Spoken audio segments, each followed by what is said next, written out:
بسم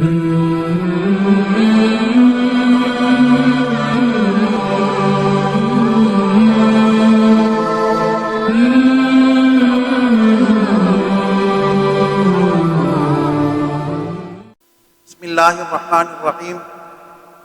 عن أبي هريرة رضي الله تعالى عنه قال قال رسول الله صلى الله عليه وسلم: المسلم من سلم المسلمون من لسانه ويده والمؤمن من أمنه الناس على دمائهم وأموالهم. صدق رسوله النبي الكريم. اللہ تعالیٰ نے ہمیں اسلام دین عطا کیا ہے اور اللہ رب العزت آسمانی کتابوں آخرت پر اور ایمان جن چیزوں پر لانا ضروری ہے ان تمام چیزوں پر ہم ایمان لے آئے تو ہم مومن بھی کہلاتے ہیں۔ اس حدیث پاک میں اللہ کے نبی علیہ السلام نے مسلمان کی اور مومن کی تعریف کی ہے کہ مسلمان اصلی کون ہے اور اصلی مومن کون ہے۔ اللہ کے نبی علیہ السلام نے فرمایا جس کے اندر یہ صفات پائی جائیں گی وہ شخص مسلمان کہلائے گا، مسلم کہلائے گا، اور جس شخص کے اندر یہ صفات پائی جائیں گی وہ مومن کہلائے گا، کامل ایمان والا کہلائے گا۔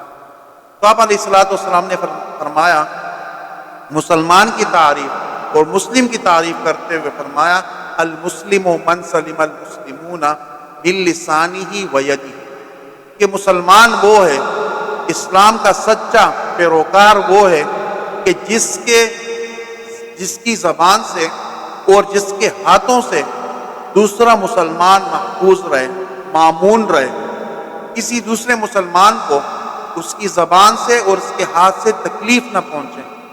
اگر کوئی مسلمان ہے کہ جس کے ہاتھوں سے اور جس کی زبان سے کسی مسلمان کو تکلیف نہیں پہنچ رہی تو یہ شخص پکا مسلمان ہے، پکا مسلم ہے۔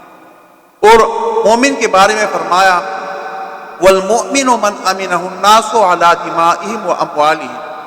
مومن کون ہے؟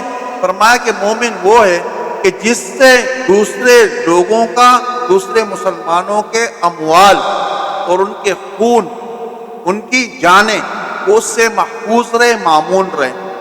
مطلب مومن وہ ہے جو دوسرے انسانوں کو اذیت نہ دے، تکلیف نہ دے، اور ان کو مالی نقصان بھی نہ پہنچائے اور ان کو جانی نقصان بھی نہ پہنچائے۔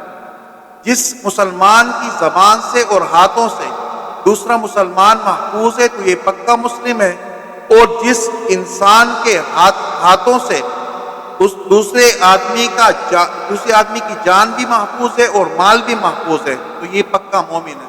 آپ علیہ السلام نے فرمایا کہ اسلام کا سچا پیروکار مسلم وہ شخص ہے جس سے دوسرے مسلمان، جس کی زبان سے اور جس کے ہاتھوں سے دوسرا مسلمان محفوظ رہے۔